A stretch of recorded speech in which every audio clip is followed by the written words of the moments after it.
Hormuz में Iran पर अमेरिकी शिकंजा, ईरानी जहाजों की नाकेबंदी शुरू कर दी गई है। बंदरगाहों पर भी कड़ी निगरानी रखी जा रही है। कच्चे तेल की कीमतों पर असर, खाड़ी में अब तनाव बढ़ता जा रहा है, रणनीतिक दबाव भी बढ़ता जा रहा है। तो हॉर्मुज स्ट्रेट में अमेरिका ने ईरान पर दबाव और बढ़ा दिया है। रिपोर्ट्स के मुताबिक अमेरिकी प्रशासन ने हॉर्मुज से गुजरने वाले ईरानी जहाजों पर नाकेबंदी लागू कर दी है। इसके साथ ही क्षेत्र के प्रमुख बंदरगाहों पर भी निगरानी बढ़ा दी गई है। माना जा रहा है कि यह कदम ईरान की समुद्री गतिविधियों और तेल आपूर्ति पर नजर रखने की रणनीति का हिस्सा है। हॉर्मुज स्ट्रेट दुनिया के सबसे महत्वपूर्ण समुद्री व्यापार मार्गों में से एक है, जहां से वैश्विक तेल आपूर्ति का बड़ा हिस्सा गुजरता है। ऐसे में यहां किसी भी तरह की सख्ती का असर अंतर्राष्ट्रीय शिपिंग, ऊर्जा बाजार और कच्चे तेल की कीमतों पर पड़ सकता है। अमेरिका के इस कदम से खाड़ी क्षेत्र में तनाव एक बार फिर बढ़ने की आशंका जताई जा रही है, जहां बंदरगाहों पर भी अब कड़ी निगरानी कर दी गई है। एक बार फिर तनावपूर्ण स्थितियां बढ़ती जा रही है। कच्चे तेल की कीमतों पर इसका सीधा असर, खाड़ी में टकराव का खतरा भी बढ़ रहा है। लगातार हमले दोनों पक्षों की तरफ से किए जा रहे हैं और रणनीतिक दबाव तो बढ़ ही रहा है। ऐसे में पूरे विश्व भर में एक नई ऊर्जा संकट जो है वो पैदा हो सकती है। ईरान पर अमेरिकी शिकंजा फिर से कसा गया, नाकेबंदी की गई है और अब देखना यह होगा कि ये नाकेबंदी जो है आगे क्या कुछ रुख लाती है। अमेरिका ने भी अपना बड़ा दांव चल दिया है, जहां बंदरगाहों पर भी इसको लेकर कड़ी निगरानी रखी जा रही है। कच्चे तेल की कीमतों पर भी इसका सीधा असर देखने को मिल रहा है, जहां इसको लेकर तेल बाजार में भी अब स्थितियां और ज्यादा गहराती जा रही है।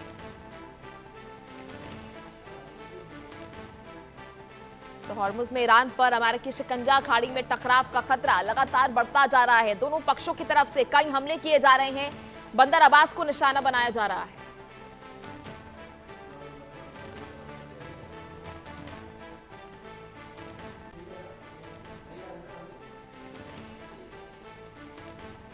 तो ऐसे में आपको बता दें कि दोनों देशों की तरफ से लगातार हमले किए जा रहे हैं। बंदर अब्बास को भी निशाना बनाया गया है अमेरिका द्वारा। दक्षिणी ईरान के कई इलाकों को निशाना बनाया है अमेरिका द्वारा और साथ ही ईरान भी लगातार कई क्षेत्रों में जो है एयरबेस पर, अमेरिका के कई एयरबेस पर अब तक हमले कर चुका है। बहरीन पर अब तक कई हमले कर चुका है और लगातार ये स्थिति जो है अब बड़े सैन्य कार्रवाई की तरफ बढ़ती हुई नजर आ रही है। एक बार फिर युद्ध की शुरुआत हो सकती है। जुबानी जंग एक तरफ चल रही है, टैक्स लगाने के बाद दोनों देशों की तरफ से सामने आ रहे हैं और लगातार इस पर पूरे देश की नजर टिकी हुई है, पूरे विश्व की नजर टिकी हुई है, जहां स्थितियां अब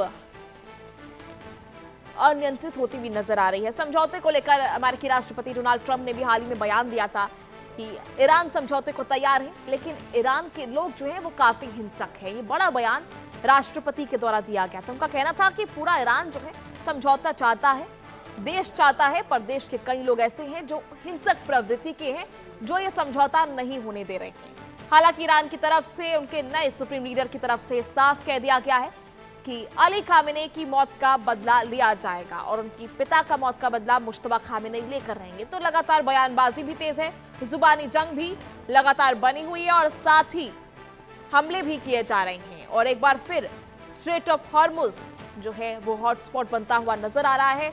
नाकेबंदी कर दी गई है। लगातार ईरान के द्वारा कई जहाजों को निशाना बनाया गया। आपको बता दें कि जिस तरह से फिलहाल कई टैंकर्स को ईरान ने निशाना बनाया, इस समय एक भारतीय नाविक की भी मौत की पुष्टि की गई है। साथ ही 8 सदस्यीय दल भी घायल बताए जा रहे हैं। ऐसे में खाड़ी में रणनीतिक दबाव बढ़ता जा रहा है। इसको लेकर स्थिति आप समझ सकते हैं, हॉर्मुज में फिर से स्थिति गंभीर होती जा रही है। खाड़ी में टकराव की स्थिति, टकराव का खतरा भी बढ़ रहा है। ईरानी जहाजों की नाकेबंदी भी शुरू कर दी गई है, जहां बंदरगाहों पर भी कड़ी निगरानी रखी जा रही है। इससे पहले आपको बता दें कि बंदर अब्बास बेहद अहम क्षेत्र माना जाता है स्ट्रेट ऑफ हॉर्मुज के लिए, जहां आईआरजीसी के लिए भी बेहद महत्वपूर्ण और संवेदनशील क्षेत्र है। उसको भी निशाना बनाया गया अमेरिका द्वारा। बंदर अब्बास पर लगातार कई हमले किए गए, जिसके बाद अब दोनों पक्षों की तरफ से ये जंग जो है पूरी तरह से सार्वजनिक हो चुकी है। बयानबाजी भी लगातार जारी है और साथ ही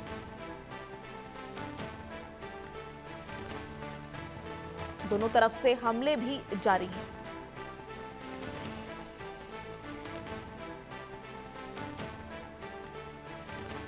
तो कच्चे तेल की कीमतों में आपको बता दें कि अंतर्राष्ट्रीय वैश्विक बाजार पर भी इसका सीधा असर पड़ेगा। कच्चे तेल के दामों में बढ़ोतरी देखी गई, 3% से ज्यादा का उछाल कच्चे तेल के दामों में देखा गया है और आने वाले समय में ये बढ़ोतरी और भी ज्यादा देखी जा सकती है, यानी स्थिति और ज्यादा तनावपूर्ण हो सकती है।